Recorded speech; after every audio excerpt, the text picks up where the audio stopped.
வாப்பாப்பூர்னு பேர் கொண்ட ஒரு கிராமம் இருந்தது. அது உத்தராகண்ட்ல இருந்தது. அதே கிராமத்துல பிரேம்நாத் விவசாயம் பார்த்துக்கிட்டு இருந்தாரு. அப்புறம் அவரோட பையன் பிரவீன் மேகி வியாபாரம் பண்ணிக்கிட்டு இருந்தான்.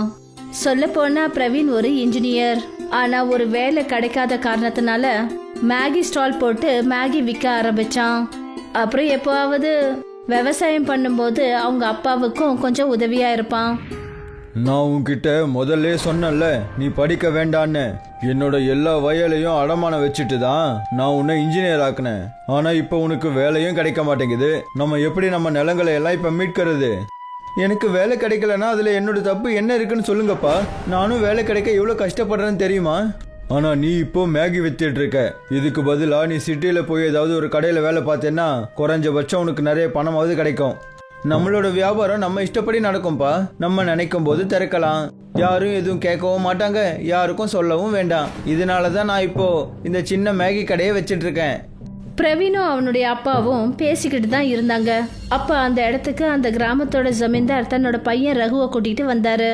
அப்புறம் அவர் சொன்னாரு, நான் உங்க 2 பேருக்கிட்டையும் தேவையில்லாம பேச விரும்பல. எனக்கு என்னோட பணத்தை கொடுங்க. நான் இங்க இருந்து கிளம்பி போயிட்டே இருக்கேன். அது என்னன்னா ஜமீன்தார் ஐயா, எங்களால பணத்தை இப்ப ரெடி பண்ண முடியல.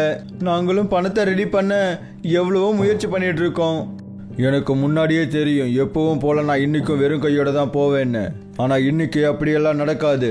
ரகு, இவங்க வீட்டுல இருக்கிற எல்லா பொருட்களையும் வெளியெடுத்து வை. ஒரு செருப்பை கூட விட்டுறாத, எல்லாத்தையும் எடு. நீங்க சொல்ற மாதிரியே செய்யறேன்ப்பா. அவங்களோட சட்டையை கூட இப்ப நான் எடுக்கிறேன் பாருங்க. ரகு வீட்டுக்குள்ள நுழைஞ்சு அவங்க வீட்டையே ஒரு வழி பண்ணிட்டான். அப்புறம் வீட்டுல இருந்த சாமான் எல்லாத்தையும் வெளியில தூக்கி வீசினான். அப்பா, நீங்க சொன்னீங்கன்னா நான் இவனோட அந்த மேகி கடையையும் எடுத்துடுறேன். இன்ஜினியர் படிச்சுட்டு நீ மேகி வித்துக்கிட்டு இருக்க, அசிங்கமா இருக்கு. எடு, அந்த மேகி கடையும் எடுத்துடு. இல்ல இல்ல, அப்படி பண்ணாதீங்க. அப்புறம் எங்களுக்கு ரொம்பவே கஷ்டமாயிடும். நானும் எங்க அப்பாவும் பசியிலேயே செத்துடுவோம். அப்படி பண்ணாதீங்க. பிரவீன் எவ்வளவோ கெஞ்சி கேட்டதுக்கு அப்புறம் கூட அவன் சொல்றத யாருமே கேட்கல.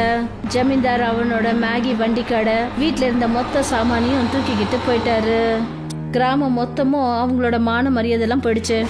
அட கடவுளே, நாங்க அப்படி என்னதான் பண்ணிட்டோம்? எதுக்காக நீங்க எங்களை மாதிரி ஏழைங்களை கஷ்டப்படுத்துறீங்க? படிக்கிறதுக்கு எங்க கிட்ட பணம் இல்ல, நிலத்தை அடமானம் வச்சோம். ஒரு நல்ல வேலை கிடைச்சா எல்லாத்தையும் திருப்பிடலான்னு நினைச்சிட்டு இருந்தோம். ஆனா நீங்க எங்களுக்கு அதுவும் நடக்க விடல.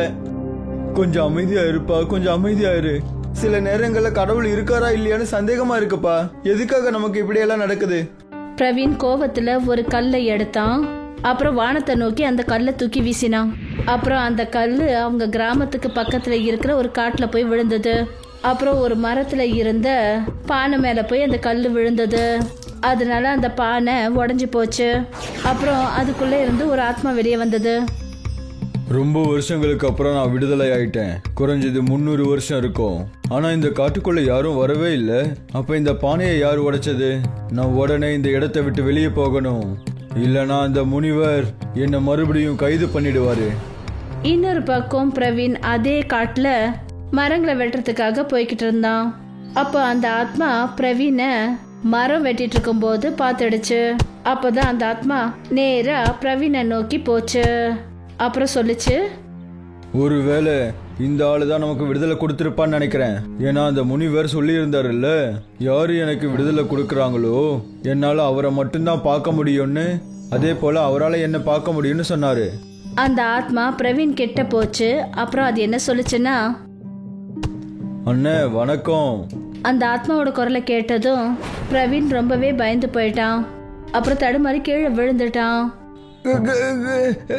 யார் நீங்க? அப்புறம் காத்துல எப்படி பறக்குறீங்க? என்கிட்ட இருந்து என்ன வேணும்? அட, நீங்க பயப்பட வேண்டாம். நீங்க என்ன விடுதலை ஆக்கிட்டீங்க. நான் உங்களை எந்த தொந்தரவும் பண்ண மாட்டேன். நான் உங்களை எப்ப விடுதலை ஆக்குனேன்? நீங்க ஏன் இப்படி பேசுறீங்க? இந்த காட்டுக்குள்ள நான் கடந்த 3 வருஷங்களா கைதாயிருந்தேன். நான் ஒரு பானைக்குள்ள அடைஞ்சிருந்தேன். நீங்க அந்த பானையை எப்படியோ உடைச்சிட்டீங்க. அதனாலதான் நான் இன்னைக்கு விடுதலை ஆயிட்டேன். நான் இப்போ கோவத்தில் இருந்தேன். சரி போங்க, என்னை என் வேலையை செய்ய விடுங்க. நீ என்கிட்ட எது வேணாலும் இப்போ கேட்கலாம். என்னால் உன்னோட 2 ஆசையை நிறைவேற்ற முடியும். நிஜமாவா? அப்படின்னா சரி. பிரவீன் அந்த ஆத்மா கிட்ட அவனோட கதை மொத்தத்தையும் சொன்னான். இன்ஜினியர்ல இருந்து ஜமீன்தார் அவங்களுக்கு பண்ண கொடுமைகள் வரைக்கும் சொன்னான். எல்லா உண்மைகளையும் கேட்டுட்டு அந்த ஆத்மா என்ன சொல்லுச்சுன்னா, நான் மனுஷனா இருந்த காலங்கள்ல இவ்வளோ கஷ்டமான நேரம் வந்ததில்லை உனக்கு இருக்கிற மாதிரி. நல்ல வேளை அந்த முனிவர் என்னை அப்பவே கைது பண்ணிட்டாரு, இல்லைன்னா உன்ன மாதிரி நிலைமை எனக்கு அப்பவே வந்திருக்கும். நீ முதல்ல இதுக்கு தீர்வை சொல்லு, எனக்காக நீ ஒன்றும் வருத்தப்பட வேண்டியதில்லை. சரி, அப்படின்னா கேளு, நான் உனக்கு ஒரு வரம் கொடுக்கறேன். இனிமே நீ என்ன ஒரு விவசாயம் பண்ணாலும் அது உனக்கு தேவையான பொருட்களை மட்டுமே கொடுக்கும். அப்படின்னா மேகி விவசாயமா? என்ன உளறிட்டு இருக்க? உனக்கு இது சந்தேகமா இருக்கா? அப்படின்னா ஒரு வேலை பண்ணு, உன்னோட நிலத்துல கல்லை விதைச்சு அதுல தண்ணிய ஊத்தி பாரேன். பிரவீன் சரியா அதே மாதிரி செஞ்சான். அந்த சமயமே பிரவீன் அந்த கல்லை மண்ணுல புதைச்சான். அப்புறம் அதுல தண்ணிய ஊத்தினான். அந்த இடத்துல ஒரு மரம் வளர்ந்தது. அதுல மேகி தொங்கிக்கிட்டு இருந்தது. அதை பார்த்துட்டு அவன் அதிர்ந்து போயிட்டான். என்ன, இது நிஜமாவே மேகி விவசாயமா? நான் தான் உன்கிட்ட சொன்னேன்ல. இன்னொரு வரம் என்னன்னா, யாரெல்லாம் உனக்கு இழப்பை ஏற்படுத்தினாங்களோ அவங்க எல்லாருமே திருந்தி உன்கிட்ட மன்னிப்பு கேட்பாங்க, மொத்த ஜனங்களுக்கும் முன்னாடி. ஆனா நீ அவங்களுக்கு மேகியை சாப்பிட கொடுக்கணும். அதுக்கப்புறமா தான் இது எல்லாமே நடக்கும். நான் உனக்கு கொடுக்க வேண்டிய 2 வரங்களும் கொடுத்துட்டேன். இப்ப நான் கிளம்புறேன். ரொம்ப நன்றி நண்பா, என்னை விடுதலையாக்குனதுக்கு. இப்படி சொல்லிட்டு அந்த ஆத்மா அங்கேருந்து பறந்துடுச்சு. அப்புறம் பிரவீனுக்கு 2 வரங்களை கொடுத்துட்டு போயிடுச்சு. அதுக்கப்புறம் பிரவீன் தான் கிட்ட இருந்த நிலத்தை வச்சு உழுக ஆரம்பிச்சான். அதுல அவன் தண்ணிய ஊத்தின உடனே எல்லா இடத்துலயும் மேகி மரம் வளர ஆரம்பிச்சது. உன்னால இதெல்லாம் எப்படிப்பா செய்ய முடியுது? இவ்வளோ நிறைய மேகி செடிகள் எங்கிருந்து கிடைச்சது? அதுவும் அதுல மேகி எப்படி வளர்ந்துட்டு இருக்குப்பா? நம்மளோட நல்ல நேரம் நடக்க ஆரம்பிச்சிடுச்சுப்பா. நீங்களே பாருங்க அந்த ஜமீன்தாரோட திமிரை நான் எப்படி அடக்க போறேன்னு. பிரவீன் அந்த ஜமீன்தாருக்கு தன்னோட வீட்டுக்கு வந்து மேகி சாப்பிட சொல்லி அழைப்பு விடுத்தான். அப்புறம் ஒரு லெட்டரை எழுதி அவங்க வீட்டுக்கு அவன் அனுப்பி வச்சான். உங்களுக்கு மட்டும் தைரியம் இருந்தா நீங்க உங்க பையனை கூட்டிக்கிட்டு எங்க வீட்டுக்கு வந்து பணத்தை வாங்கிக்கிட்டு போங்க. அந்த 2 பைசா தேராத பையனுக்கு எவ்வளோ திமிரு இருந்தா அவன் இந்த மாதிரி என்ன கடிதம் போட்டு கூப்பிடுவான். இன்னைக்கு அவனை பாத்துக்கிறேன். ஜமீன்தார் கோவத்துல அந்த இடத்த விட்டு போனாரு. அவரு பிரவீன் அப்புறம் பிரேம்நாத்தோட வீட்டு கிட்ட போன உடனே அவருக்கு மேகியோட ரொம்ப அற்புதமான வாசனை வந்தது. என்ன ஒரு அருமையான வாசனை! இந்த பையன் செய்யற மேகியை எல்லாருமே சாப்பிட்டுட்டு இருக்காங்க. ஒரு தடவை நாமளுமே சாப்பிட்டு பார்ப்போம். மற்ற விஷயங்களை அப்புறமா பார்த்துக்கலாம்.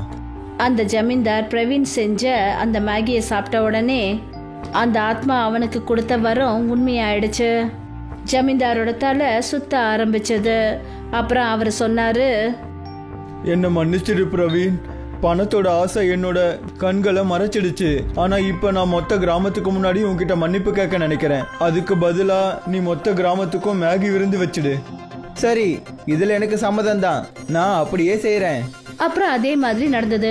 ஜமீன்தார் எல்லார் முன்னாடியும் பிரேம்நாத் அப்புறம் பிரவீன் கிட்ட மன்னிப்பு கேட்டாரு. அப்புறம் அவங்களுடைய நிலத்தை அவங்க கிட்டயே திருப்பி கொடுத்தாரு. கிராமத்து ஜனங்க மேகி விவசாயத்தை ஆரம்பிச்சாங்க. இப்ப அந்த கிராமத்துக்கு மேகி விவசாயம் பண்ற கிராமம்னு பேர் வந்தது. ஜனங்க அங்க ரொம்ப சந்தோஷத்தோட வாழ்ந்தாங்க. முக்கத்துக்கு பனைமர தோப்பு இருந்தது. அவரு பனைமரத்துல ஏறி பனங்காய்களை பறிச்சு போடுவாரு. அப்புறம் இந்த பனங்காய்களை கொண்டு போய் வியாபாரி கிட்ட விற்பாரு. பணத்தை வாங்கிட்டு வருவாரு. இங்க பாருங்க தம்பி, பணநுங்கு நிறைய கொடுக்கறதுக்கு பாருங்க. மார்க்கெட்ல பணநுங்குக்கு டிமாண்ட் அதிகமாயிடுச்சு. சரிங்க சார், நாளையில இருந்து நிறைய பணநுங்கு கொடுக்கறதுக்கு முயற்சி பண்றேன். சரிப்பா. முகுந்துக்கும் மயூரிக்கும் ஒரே ஒரு பொண்ணு பேரு மீனா. மீனா, நீ எங்க இருக்க? இவ்வளவு நேரம் இங்கதான் இருந்தா. அநேகமா அவ ஃப்ரெண்ட்ஸுங்க கூட விளையாடுறதுக்கு போயிருப்பா. ஆனா அவளை எதுக்காக தேடுறீங்க? அவ பணநுங்கு சாப்பிடணும்னு சொன்னா, அதனால அவளுக்காக பணநுங்கு கொஞ்சம் வெட்டி எடுத்துட்டு வந்திருக்கிறேன் பாரு.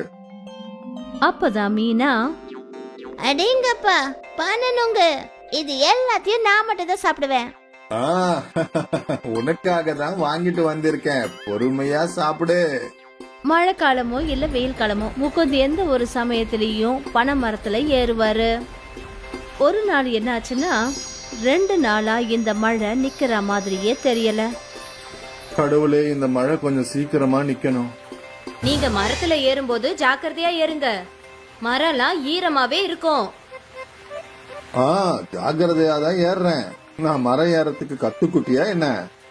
நீங்க உறுதியானவர் தெரியும். இருந்தாலும் நீங்க ஜாக்கிரதையா இருங்க. சரிங்க மனைவி மேடம், நீங்க கவலைப்படாதீங்க. நான் இதோ போயிட்டு இதோ வந்துருவேன். சரிங்க. முகுந்த் பனை மரத்து மேல ஏறிட்டாரு. அவர் ரொம்ப ஜாக்கிரதையா ஒவ்வொரு பனங்காயா வெட்டிக்கிட்டு இருந்தாரு. கொஞ்ச நேரம் ஆயிடுச்சு. அப்பதான் திடீர்னு மீனா அந்த இடத்துக்கு வந்தா. அப்பா! மீனாவோட குரலை கேட்டுட்டு முகுந்தோட கவனம் சிதறிடுச்சு. அப்புறம் அவரு மரத்துல இருந்து வழுக்கி நேரா கீழே விழுந்துட்டாரு. ஆ! அப்பா! மீனா உடனே அங்க இருந்த கிராமத்து ஜனங்களுக்கு குரல் கொடுத்தா. எல்லாரும் அங்கிருந்து ஓடி வந்தாங்க. மாமா! அப்பா கீழே விழுந்துட்டாரு. கிராமத்து ஜனங்கள்லாம் அங்க ஒண்ணு கூடி வந்தாங்க. முகுந்துக்கு ஆபரேஷனும் பண்ணாங்க. ஆனா அவரால எப்பவுமே அவரோட கால்ல நிக்கவே முடியாம போயிடுச்சு. இப்ப என்ன பண்றது? இனிமே என் குடும்பத்தை நான் எப்படி நடத்துவேன் தெரியலையே. நீங்க கவலைய விடுங்க, நிச்சயமா ஏதாவது பண்ணிக்கலாம். அந்த கடவுள் நமக்கு கஷ்டத்தை கொடுத்திருக்காருன்னா நிச்சயமா ஒரு நல்ல வழியையும் காட்டுவாரு. ஆனா எப்படி? நான் இப்ப ஊனமாயிட்டனே. இதுக்கு பதிலா அந்த கடவுள் என்ன கொன்னே இருக்கலாமே. அந்த மாதிரி எல்லாம் சொல்லாதீங்க. நீங்க தான் எங்களோட வாழ்க்கையே.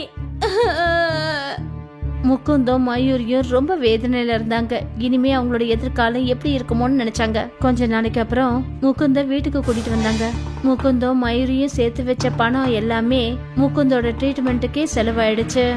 நான் போய் எங்கேயாவது வேலை தேடுறேன். நீ வேலைக்கு போறியா? அப்ப வீட்டு வேலை எல்லாம் தனியா எப்படி பாத்துக்குவ? நான் ஏதாவது செய்யறேங்க. நிச்சயமா ஏதாவது ஒரு வேலை இருக்கும். இந்த நிலைமையில கூட என்னால செய்ய முடியும். இல்ல நீங்க ஓய்வெடுங்க. இல்ல மயூரி, நான் உனக்கு என்னைக்கும் சுமையா இருக்க மாட்டேன். இந்த நிலைமையில உங்களால என்ன செய்ய முடியும்? நிச்சயமா ஏதாவது இருக்கும். மறுநாள்ல இருந்து மயூரி வேலை தேடி அலைய ஆரம்பிச்சா. அவ நிறைய கடைகள் அப்புறம் கம்பெனி எல்லாம் ஏறி இறங்கிட்டா. ஆனா அவளுக்கு எங்கேயுமே ஒரு வேலை கூட கிடைக்கல. எனக்கு எந்த ஒரு வேலையும் கிடைக்கலங்க. பேசாம ஏதாவது தொழில் செய்யலான்னு யோசிக்கிறேன். ஆனா என்ன தொழிலு? நான் உனக்கு ஏதாவது உதவி பண்ண முடியுமா? இன்னைக்கு நான் மார்க்கெட்ல பக்கோடா கடைங்களை பார்த்தேன். ரொம்ப கூட்டம் இருக்கு. நானும் நல்லா பக்கோடா செய்வேங்க. நான் ஏன் பக்கோடா வியாபாரம் பண்ணக்கூடாது? அத செய்யலாமே. ஆனா எல்லாருக்கும் அந்த கடை பக்கோடா தான் ரொம்ப பிடிக்கும். அதனால நீ ஏதாவது புதுவிதமான பக்கோடா செஞ்சாதான் நல்லா இருக்கும். எப்படி புதுசா? அதாவது சைனீஸ் பக்கோடா இருக்கு, அது குழந்தைங்களுக்கு ரொம்பவே பிடிக்கும். அந்த மாதிரி ஏதாவது புதுசா? அந்த மாதிரி ஏதாவதுனா? மீனா நீ சொல்லு, உனக்கு சாப்பிடறதுக்கு என்னெல்லாம் பிடிக்கும்? எனக்கு மேகி ரொம்ப பிடிக்கும். மேகி பக்கோடா எப்படி இருக்கும்? மேகில பக்கோடா கூட செய்வாங்களா என்ன? ஆ, அதுவும் ரொம்ப மொறுமொறுன்னு. போ மீனா, ஓடி போய் ஒரு மேகி பாக்கெட் வாங்கிட்டு வா. மீனா மேகி வாங்கறதுக்காக போயிட்டா. கொஞ்ச நேரத்துக்கு அப்புறமா 2 மேகி பாக்கெட் வாங்கிட்டு வந்தா. மீனா மேகிய வேக வச்சா. அப்புறம் அத அவ காய வச்சு அதுல கொஞ்சம் அவ மசாலாவை சேர்த்து கடாயில மேகி பக்கோடாவை பொரிக்க ஆரம்பிச்சா. மீனா அவங்க அம்மாவோட கையையே பாத்துக்கிட்டே இருந்தா. மேகி பக்கோடா பொரிச்சு வெளியே வந்த அடுத்த நிமிஷமே மீனா உடனே ஒரு பக்கோடாவை எடுத்தா. அத அவ வாயில போட்டுக்கிட்டா. ஏ சூடா இருக்கு. ரொம்ப சுவையா இருக்குமா. வாவ். மீனா ஒரு பக்கோடாவை கொண்டு வந்து அவங்க அப்பா கிட்டயும் கொடுத்தா. இது உண்மையிலேயே ரொம்ப டேஸ்டியா இருக்கு. நான் தான் சொன்னேன்ல இது ரொம்ப சுவையா இருக்கும்னு. இந்த மேகி பக்கோடா மார்க்கெட்ல விக்கும்ல. நிச்சயமா இது நெருப்ப போல பரவும். இத கேட்டுட்டு மயூரி சந்தோஷப்பட்டா. கொஞ்ச நாளைக்கு அப்புறம் மயூரியும் முகுந்தும் சேர்ந்து மார்க்கெட்ல மேகி பக்கோடா ஸ்டால போட்டாங்க. இது என்ன ஆண்டி? மேகி பக்கோடா? மேகில பக்கோடாவா? ஆமா. எனக்கு ஒரு பிளேட் கொடுங்க. இந்தாடா கண்ணு. மயூரி அந்த பொண்ணுக்கு மேகி பக்கோடா கொடுத்தா. வாவ், எவ்வளவு டேஸ்டியா இருக்கு. இது வரைக்கும் இப்படி ஒரு பக்கோடாவை நான் சாப்பிட்டதே இல்ல. அந்த பொண்ணை பார்த்துட்டு இன்னும் நிறைய பேர் மயூரியோட மேகி பக்கோடாவை சாப்பிட்டாங்க. ஆண்டி, இது ரொம்ப சூப்பரா இருக்கு. முகுந்த் மயூரிக்கு மேகி பக்கோடா பொரிக்கிறதுல உதவி செஞ்சாரு. அவரு பாவம் ஊனமா இருந்தாரு. முதல் நாளே மயூரிக்கும் முகுந்துக்கும் நல்ல வருமானம் வர ஆரம்பிச்சிடுச்சு. அவங்க ரொம்ப சந்தோஷத்தோட வீட்டுக்கு திரும்பி வந்தாங்க. நான் நினைக்கவே இல்ல நமக்கு இப்படி ஒரு நல்ல வருமானம் வரும்னு. இந்த கஷ்டத்திலயும் நமக்கு கிடைச்ச ஒரே சந்தோஷம் இதுதான். அப்பா, நீங்க கவலையே படாதீங்க.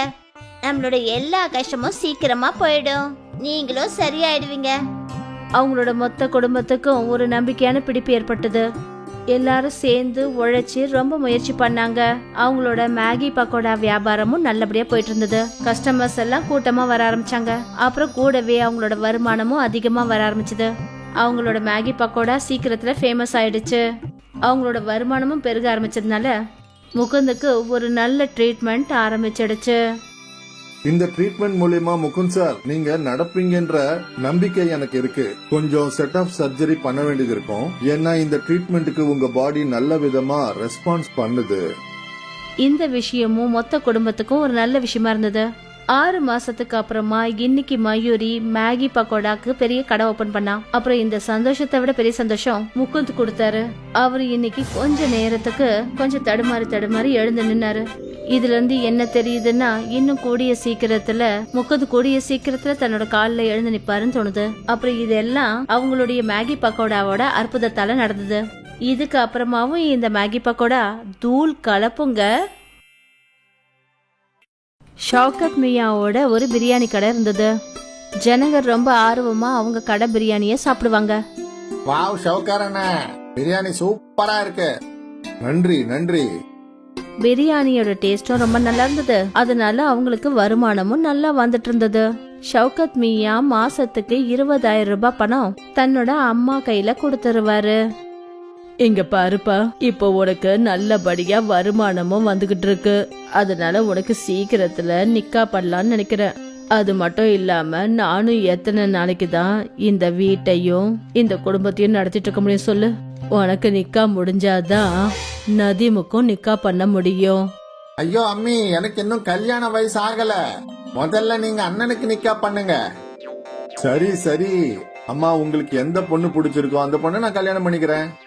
அப்படி போட அருவால, இதத்தான் நான் எதிர்பார்த்த ஷவுகத்தண்ண. ஷவுகத்தோட அம்மா அவனுக்காக ஒரு பொண்ணை தேர்ந்தெடுத்தாங்க. சனா நல்லா படிச்ச பொண்ணு. அப்புறம் அவளுக்கு நல்ல சமைக்கவும் வரும்.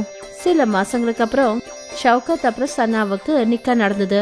அப்புறம் சனா வீட்டு வேலைகள் எல்லாத்தையும் பாத்துக்கிட்டா. கண்ணா, சமையல்ல உன்னோட கைப்பக்கம் இருக்கே, அது ரொம்ப சுவையா இருக்குமா? ஆமா அண்ணி, ஆனா பிரியாணியில எங்க அண்ணன் கைப்பக்கம் யாருக்குமே வராது. அது என்னமோ உண்மைதான். அவர் கையால செஞ்ச பிரியாணி சாப்பிட்டதுக்கு அப்புறம் தானே அது எப்படி இருக்குன்னு என்னால சொல்ல முடியும். அண்ணே, இன்னைக்கு எல்லாருக்கும் பிரியாணி கொண்டு வாங்கப்பா. சரிப்பா, கொண்டு வரேன். ஷவுகத்தோட பிரியாணி ரொம்ப ஃபேமஸா இருந்தது. அவர் எப்பெல்லாம் பிரியாணி செய்யறாரோ பிரியாணியோட வாசனை அக்கம் பக்கம் எல்லாம் சுத்திக்கும். ஜனங்க அதை கவர்ந்து வந்துருவாங்க. என்னப்பா, பிரியாணி ரெடி ஆயிடுச்சா? இல்லங்க அண்ணே, இன்னும் 10 நிமிஷம் ஆகும். சரி சரி, நான் இங்கே நிக்கிறேன். கஸ்டமர்ஸ் எல்லாம் ஷவுகத்தோட பிரியாணிக்காக காத்துக்கிட்டு இருப்பாங்க. இது வரைக்கும் எல்லாமே நல்லபடியா தான் போயிட்டு இருந்தது. இந்த அம்சத் மியா தேவையில்லாம உட்காந்துக்கிட்டே நம்ம உழைப்ப சாப்பிடுறாரு. நான் ஏதாவது பண்ணியே ஆகணும். நானும் விலைய குறைச்சிக்கிறேன். ஷவுகத்தும் பிரியாணியோட விலைய குறைச்சி 80 ரூபாவா ஆக்கிட்டாரு. தினமும் நாம இந்த கடையில தான் பிரியாணி சாப்பிடுறோம். வாங்க இன்னைக்கு அந்த புது கடையில போய் பிரியாணி சாப்பிடுவோம். சரி. நிறைய கஸ்டமர்ஸ் புது பிரியாணி டேஸ்ட தேடி அம்சதோட கடைக்கு போக ஆரம்பிச்சாங்க. ஆனா அம்சதோட கையில ஒரு தனி மாயமே இருந்தது. ஒரு முறை அவருடைய பிரியாணி சாப்பிட்டா போதும், அவங்க அதே கடைக்கு தான் திரும்பி வருவாங்க. நேத்து நான் பிரியாணி சாப்பிட்டேன்ல, அதே கடைக்கு போய் பிரியாணி சாப்பிடுவோம். நிச்சயமா அந்த பிரியாணியை மறக்கவே முடியாது. மெல்ல மெல்ல ஷவுகத்தோட கஸ்டமர் குறைய ஆரம்பிச்சுக்கிட்டே இருந்தாங்க. இந்த மாதிரி கொஞ்ச நாளைக்கு தான் நடக்கும்னு நினைக்கிறேன். அம்சத்தோட கடை புது கடை, அதனாலதான் ஜனங்க புது டேஸ்ட தேடி அங்க போறாங்க. கொஞ்ச நாளைக்கு அப்புறமா என்னோட கஸ்டமர் திரும்பி வருவாங்க. ஷவுகத் தனக்கு தானே இது மாதிரி சொல்லி சமாதானப்படுத்திக்கிட்டாரு. ஆனா அவரோட தொழில அவருக்கு நஷ்டம் ஏற்பட்டுக்கிட்டே இருந்தது. அப்புறம் அவர் வீட்டுல கூட எப்ப பார்த்தாலும் கவலையோடவே இருப்பாரு. என்னப்பா ஆச்சு ஷவுகத், நீ ஏன் இவ்வளவு கவலையா இருக்க? நான் என்னன்னு சொல்றதுமா, என் கடைக்கு பக்கத்திலேயே இன்னொரு பிரியாணி கடைய திறந்துட்டாங்க. மெல்ல மெல்ல என்னுடைய கஸ்டமர்ஸ் எல்லாம் அங்கே போறாங்க. இப்படியே போயிட்டு இருந்ததுன்னா ஒரு நாள் நான் கடையை மூட வேண்டிய சூழ்நிலை ஏற்பட்டாலும் ஏற்படலாம். அப்படியெல்லாம் எதுவும் நடக்காது கண்ணா, அந்த அல்லா இருக்காரு. அநேகமா இது கொஞ்ச நாளைக்கு தான் நடக்கும்னு நினைக்கிறேன். நானும் அப்படிதாம்மா நம்பிக்கிட்டு இருக்கேன். ஷவுகத் ரொம்ப கவலையா இருந்தாரு. அப்புறம் இந்த விஷயம் மொத்த குடும்பத்துக்கும் ரொம்ப கஷ்டமா இருந்தது. அன்னைக்கு ராத்திரி ஷவுகத் கிட்ட சனா எல்லா விவரங்களையும் கேட்டா. விலை கம்மியா இருக்கிறதுனால கஸ்டமர்ஸ் எல்லாம் இன்னொரு கடைக்கு போறாங்கன்னா நாமளும் ஏன் விலைய கம்மி பண்ணக்கூடாது? நாம எப்படி விலையை குறைக்க முடியும் சனா? ஒரு பிரியாணி தயார் பண்றதுக்கு 50 ரூபாய் ஆயிடுதே. அதை நாம 80 ரூபாய்க்கு வித்துக்கிட்டு இருக்கோம். வெறும் 30 ரூபாய் தான் இதுல நம்மளுக்கு லாபம் கிடைக்குது. அப்புறம் இதையும் குறைச்சிட்டா வீட்டு செலவை நாம எப்படி சமாளிக்கிறது? அப்போ பிரியாணி செய்யறதுக்கு நாம வாங்குற பொருள் விலை கம்மியான பொருளை வாங்க கூடாதுங்களா? பிரியாணிக்கு நாம யூஸ் பண்ற அரிசி தான் காஸ்ட்லியானது. அதுவும் இல்லாம பாசுமதி அரிசி எப்படி கம்மியான விலைக்கு கிடைக்கும்? ம், அப்புறம் பாசுமதி அரிசிய நான் சாதா அரிசியா மாத்திரக்கூடாது இல்லையா? ஒருவேளை நம்ம பாஸ்மதி ரைஸ்க்கு பதிலா வேற ஏதாவது போட்டோம்னா? அப்படின்னா அதாவது மேகி மூலமா நிறைய வித்தியாசமான உணவுகளை செய்யலாம். அப்படி நாம மேகி பிரியாணி செஞ்சோம்னா நம்மளோட செலவும் ரொம்ப கம்மியாகும். மேகி பிரியாணியா? இத நான் முதல் தடவையா கேள்விப்படுறேன். இப்பெல்லாம் வித்தியாசமான பொருள் தான் விற்கப்படுது. ஒரு முறை முயற்சி தான் பண்ணி பாப்போமே. சரி, இப்போதைக்கு ஒன்னும் பெருசா போறது இல்ல, அதையும் செஞ்சு பாப்போமே. மறுநாள் ஷவுகத் எப்பவும் போல பிரியாணிய செஞ்சாரு. ஆனா இந்த முறை அவரு பாஸ்மதி ரைஸ்க்கு பதிலா மேகியை போட்டாரு. மேகி பிரியாணி சீக்கிரமா ரெடி ஆயிடுச்சு. அப்புறம் அதுக்கான செலவடக்கமும் கம்மியா இருந்தது. அதனால ஷவுகத்தும் விலைய 50 ரூபான்னு குறைச்சிட்டாரு. வெளியே அவரு பெரிய போர்டை போட்டுட்டாரு, மேகி பிரியாணி 50 ரூபான்னு. ஆமா, இந்த மேகி பிரியாணின்றாங்களே, என்னது இது? மேகினாலும் என்னன்னு தெரியும், பிரியாணினாலும் என்னன்னு தெரியும். ஆனா மேகி பிரியாணி இந்நாள் வரைக்கும் சாப்பிட்டது கிடையாது. சரி வா, இன்னைக்கு அதையும் சாப்பிட்டு பாப்போம். மேகி பிரியாணின்னு பேரை படிச்சதுமே நிறைய கஸ்டமர்ஸ் அவரோட பிரியாணி சாப்பிடறதுக்கு வந்தாங்க. வாவ் வாவ், ரொம்ப சூப்பரா இருக்கு. இது போல மேகி பிரியாணி நான் இது வரைக்கும் சாப்பிட்டதே இல்ல. அது ஏன்னா இது வெறும் மேகி கிடையாது, மேகி பிரியாணி. வா வண்ண, இது மாதிரி சுவையை எங்கேயும் டேஸ்ட் பண்ணதே இல்ல. நன்றி நன்றி. ஜனங்க ஷவுகத்தோட பிரியாணிய ரொம்ப பிடிச்சு சாப்பிட ஆரம்பிச்சாங்க. அன்னைக்கு ஷவுகத்தோட கடையில கஸ்டமர் கூட்டம் அதிகமா இருந்தது. அண்ணா, மேகி பிரியாணின்றது அரிசியில செய்யற பிரியாணியை விட சூப்பரா இருக்கு. இன்னையில இருந்து நாம தினமும் மேகி பிரியாணியே சாப்பிடுவோம். ஷவுகத் ரொம்ப சந்தோஷத்தோட வீட்டுக்கு போனாரு. அப்புறம் அவரு இந்த சந்தோஷமான விஷயத்த தன்னோட மனைவி கிட்ட சொன்னாரு. அப்புறம் அவ்வளவு சந்தோஷப்பட்டா. அந்த மாசம் ஷவுகத்துக்கு நல்ல ஒரு வருமானம் வந்தது. மாச கடைசியில ஷவுகத் தன்னோட அம்மா கிட்ட 40,000 ரூபாய் கொடுத்தாரு. இவ்ளோவா? ஆமாங்கம்மா, சனாவோட Maggi biryani idea work out ஆயிடுச்சு. டபுள் வருமானம் வர ஆரம்பிச்சிடுச்சு. மறுபடியும் ஒரு முறை ஷவுகத்துக்கு சந்தோஷம் திரும்ப வந்துருச்சு. அவரோட கஷ்டங்கள்லாம் நிவர்த்தி ஆயிடுச்சு. ஏன்னா அவரோட வியாபாரம் அதிகமாக ஆரம்பிச்சது. மேகி பிரியாணி ரொம்ப ஃபேமஸ் ஆயிடுச்சு.